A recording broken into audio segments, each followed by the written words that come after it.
Happy Wednesday in our last phase of the week 2 of our day 2. I don't know, that's probably not the way to say it, but it's our distance learning last phase, week 2, day 2.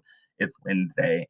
And I just want to say thank you guys for all of you who've been turning in your work early and on time. And thank you for all of you guys who've been writing, adding into the do now, adding those beautiful messages about your village, people who helped you, the people who've raised you, the people who've supported you. I think that is so important. And I think that's what makes us who we are today by acknowledging the people who have stepped up and helped us out along the way. All right, let's get into it, shall we? Um, the announcement is the same as on Monday. Please turn in work through Google Doc. There's a video that's in the Google Classroom, as well as the video that I played within this video on Monday that shows you how to turn in your work through Google Doc. It's easier for me to grade, it's easier for me to see, and it's easier for you to get your grade quicker. So I strongly suggest that you follow those tips. Very easy. All you got to do is click the Google Doc and add to it and then turn it in. This week, I'm going to do it that way. I'm gonna have a document instead of doing your Google Sheets. I'm going to do it this way just to see if you guys can turn it in. So you're going to do it in the Google Doc this week, your poem, poetry of the week, and then I will get it back. If you have classmates or friends who have not been active, check in on them. Ask them where have they been? Why haven't they been turning in work? It's important for your passing of the 7th grade. Okay. The cool thing about it is all of this is that you get to do your work from home. So you get to pick your schedule. You don't have to be in second, third, fourth, fifth, or sixth period for you to do the work. You can literally do it whenever you want to. You can do it on Sunday if you want. You can do it on Wednesday if you want. It's totally up to you, but it's really important that you guys get the work done and get it in so we can actually give you the scores to pass you to the next grade.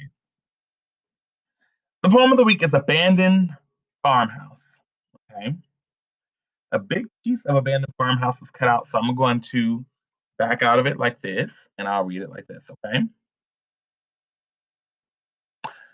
Abandoned Farmhouse by Ted Kooser. Kooser, excuse me.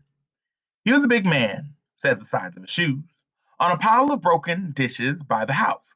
A tall man, too, says the length of the bed, in an upstairs room, and a good, God fearing man, says the Bible with the broken back. On the floor below the window, dusty with sun. But not a man for farming, says the fields, cluttered with boulders and the leaky barn. A woman lives with him, says the bedroom wall, papered with lilacs and the kitchen shelves covered with oilcloth. And they had a child, says the sandbox, made from tractor tire. Money was scarce, says the jars of plum preserves and canned tomatoes sealed with cellar coal and the winter's cold, says the rags and window frames. It was lonely here, says the narrow gravel road. Something went wrong, says the empty house. In the weed choked yards, stones in the field. In the cellar, says she left with a nervous haste. And the child? Its toys are strewn in the yard like branches after a storm. A rubber cow, a rusty tractor with a broken plow, a doll in overalls. Something went wrong, they say. Hmm. This is describing the abandoned farmhouse here. One thing I noticed, because as you can see, this piece right here, we're talking about when you read it the first time, add the literary devices that are used. One of the literary devices that we know that I have not taught you through this thing, but I've taught you before in class is personification. There is a lot of personification within this text, within this poem. And I honestly feel that maybe you could use that as a literary device. That personification is the literary device. In rhyme is the literary device used here. Personification is used here because as they're describing the emptiness and the abandonedness of the home, they're saying that these different inanimate objects are saying this, even though they're not, right? And then obviously read the second time, find the central idea, and then the third time you make your schemas.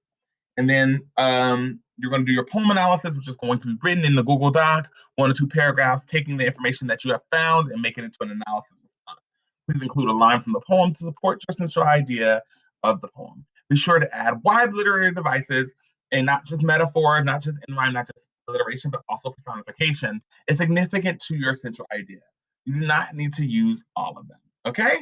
Remember, these are going to be used in Google Docs. You can type them up there and we can move on from there. Have a happy Wednesday. I hope you